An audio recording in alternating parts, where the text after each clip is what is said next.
Escolha importantíssima. Padre, estou admirado com tantas coisas bonitas que ouvi até agora sobre a confissão. Porém, para dizer a verdade de minha parte, apesar de me confessar frequentemente, há alguns anos quase não percebi esses efeitos admiráveis e extraordinários. E você quer saber por quê? Porque aqui, como em qualquer outro trabalho, há modos diferentes de fazer as coisas. Isto é, não basta confessar-se com frequência, de qualquer jeito e com qualquer confessor. É preciso escolher um verdadeiro pai, confessar-se com ele humildemente e devotamente, comportando-se como verdadeiro filho. Então é importante saber escolher um bom confessor? É importantíssimo. Assim como para os nossos negócios nós escolhemos pessoas de maior confiança, assim também é preciso fazer quando se trata da escolha de um confessor. A ele devemos confiar a santificação e a salvação de nossa alma, o que é bem mais importante do que os outros interesses. Dom Bosco conta como foi bom para ele o ter encontrado quando moço na pessoa de Dom Calosso, o seu primeiro diretor espiritual, e nas suas memórias escreve: cada palavra, cada pensamento, cada ação era-lhe prontamente referida.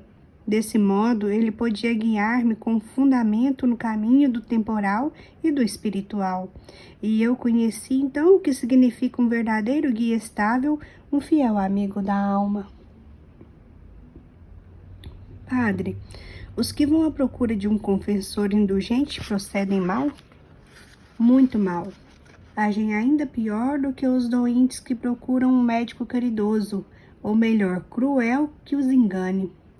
Você se lembra daquele infeliz que anda pelo inferno gritando: eu estou condenado por não ter deixado a ocasião do pecado, e este que me carrega nas costas é o meu confessor, que me absolvi apesar de ser indigno.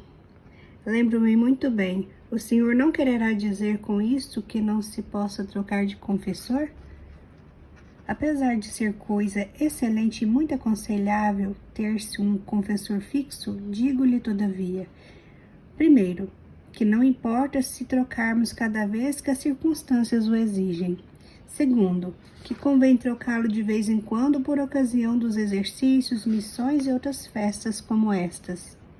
Terceiro, que devemos trocá-lo quando Jesus nos mostrar ser essa a sua divina vontade.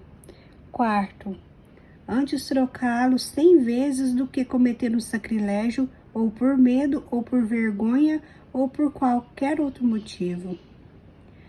Padre, a escolha do confessor é livre? É das mais livres, mas deve ser a mais ajuizada. Só um santo pode formar santos. Achado o padre, ou seja, o confessor que nos convém, devemos abrir-lhe de par em par todas as portas do nosso coração, para que nos possa conhecer bem e pouco a pouco cortar e extirpar com seus conselhos ou proibições tudo o que houver de ruim em nossa alma. Tal trabalho, porém, seria impossível sem a máxima confiança e docilidade. Para o conseguirmos são necessárias 3 coisas. Primeira, viva a fé em que o confessor representa, ou pensar e crer que representa o próprio Jesus. Segunda, grande pureza de intenção, ou seja, não ter outro desejo senão de se santificar. Terceiro, vontade sincera de se emendar, isto é, mesmo às custas de sacrifícios.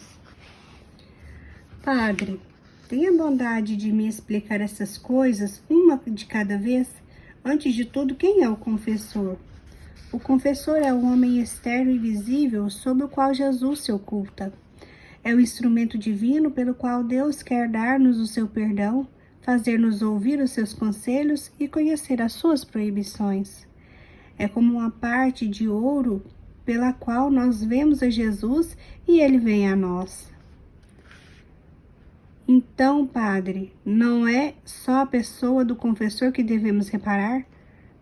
Assim como quando recebemos a água sem sequer pensarmos no tubo ou no canal que há atrás da colina ou da montanha, assim também não devemos reparar na pessoa do confessor, no homem, mas em Jesus, que é o único de quem esperamos a nossa santificação.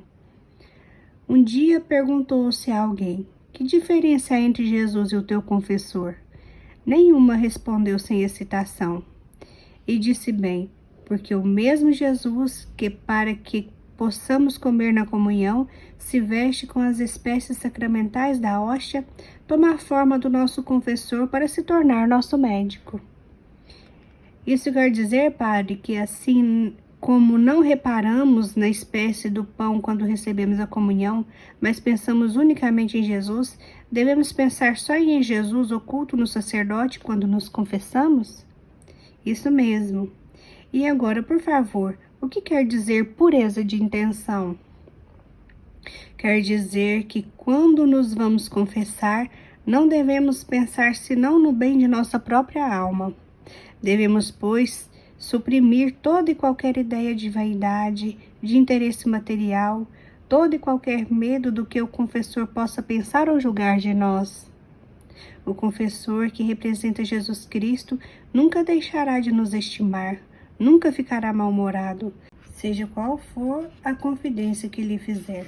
Pelo contrário, a sua estima e seu interesse serão sempre maiores por aquele que, animado por maior boa vontade, usar de maior sinceridade e simplicidade nas coisas mais humildes. Acho que isso é natural. O confessor é como um médico que cura com mais amor os doentes que conhece melhor e os que têm nele maior confiança. Finalmente, o que significa vontade sincera e instante, padre? Significa que não devemos proceder como as crianças inexperientes e caprichosas que querem e não querem, mas devemos absolutamente querer emendar-nos. Não possuem essa vontade os que apenas com palavras querem tornar-se bons e santos, mas não querem que isso lhes custe esforços e fadigas, aqueles que só de pensar em mudar de vida sentem-se aborrecidos e não querem ouvir toda a verdade. Esses são como os doentes que não querem ouvir falar de cortes quando a sua doença já é gangrena, não é, padre? Justamente, por falar em doentes, ouça o que eu vou contar. Um senhor meio caprichoso caiu gravemente enfermo. O médico chegou e, depois de tomar o pulso, disse ao doente: meu amigo, a febre é valente, preciso tirar-lhe um pouco de sangue.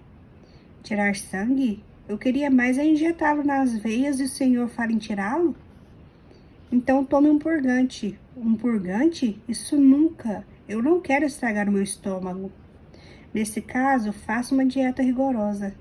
Qual dieta que nada? Eu preciso é de me fortificar, não de me enfraquecer. Feche aquela janela, um golpe de ar seria o suficiente para mandá-lo para o outro mundo. Mas, doutor, o senhor quer fazer-me morrer asfixiado? Não, não. Que me dizes desse doente? Digo que é louco e que quer morrer. Pois bem, assim como para sarar é preciso confiar na experiência e decisão do médico, assim também para nos emendarmos e nos santificarmos, é indispensável que nos abandonemos nas mãos de um confessor bom. E devemos nos comportar com ele com a máxima confiança e docilidade. E será possível achar tal confessor, padre? Por que não, se o pedirmos a Deus com oração e com humildade? Jesus está sempre à disposição de quem o procura de boa vontade. Do mesmo modo que fez com Madalena, encontrar-se na chácara disfarçado um cachaceiro, fará com que o encontremos na confissão na pessoa do confessor. O Senhor me enche de coragem, padre, e eu vou começar desde já a procurar um confessor que seja um Jesus disfarçado. Porém, se isso não fosse inteiramente possível, devido à escassez de sacerdotes, seu confessor seja aquele que provavelmente o confessará na hora da morte. Tenha sempre confiança nele, cada vez como se você estivesse realmente em ponto extremo. Por falar nisso, ouça o que se lê na história da vida de Dom Bosco, que foi publicado no Boletim Salesiano de setembro de 1922. Um dia foram chamar Dom Bosco para um jovem que frequentava assiduamente o oratório e que estava muito mal. Dom Bosco estava ausente. Voltou ao Turim, a Turim só 2 dias mais tarde, e foi somente às 4 horas da tarde no dia seguinte que pôde ir à casa do enfermo. Quando chegou, viu pregados às portas os panos negros com o nome do rapaz que ele vinha visitar. Apesar disso, Dom Bosco subiu para cumprimentar e confortar os desditosos pais. Achou-os em prantos e soube por eles que o filho morrera naquela mesma manhã. Pediu que o introduzissem no quarto do morto para poder vê-lo ainda uma vez. Um criado conduziu. Entretanto, conta Dom Bosco, passou-me pela cabeça a ideia que o rapaz não estava morto. Aproximei-me da cama e chamei-o pelo nome. Carlos. Então ele abriu os olhos e me cumprimentou com acento de agudo espanto. Ó, Dom Bosco, o senhor me despertou de um pesadelo amedrontador. Ao som daquela voz, várias pessoas que estavam no quarto fugiram aterrorizadas aos gritos, derrubando velas. O rapaz, no entanto, continuava a dizer: eu tinha a impressão de que me empurravam para uma caverna escura, tão estreita e abafada que eu me sentia sem fôlego. No fundo, num espaço mais vasto e melhor iluminado, grande número de almas eram submetidas ao juízo, e eu via com terror sempre crescente que muitas delas eram condenadas. Chegou por fim a minha vez.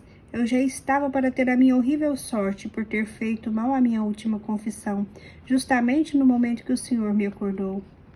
Enquanto isso, os pais do rapaz, sabendo que ele estava vivo, tinham chegado alegres e felizes. Ele os cumprimentou afetuosamente, mas logo lhes disse que não deveriam ter esperanças de que recuperasse de saúde. Abraçou-os, beijou-os e contou a Dom Bosco que por infelicidade tinha cometido um pecado que ele bem sabia. Era normal e que tinha firme vontade de se confessar. Para esse fim, sentindo que o mal piorava, tinha mandado chamar Dom Bosco, mas como não o tinha encontrado, lhe haviam trazido outro padre, um desconhecido, ao qual não tinha tido coragem de contar a falta cometida. Deus quis mostrar-lhe como, por causa de uma confissão sacrílega, tinha merecido o inferno.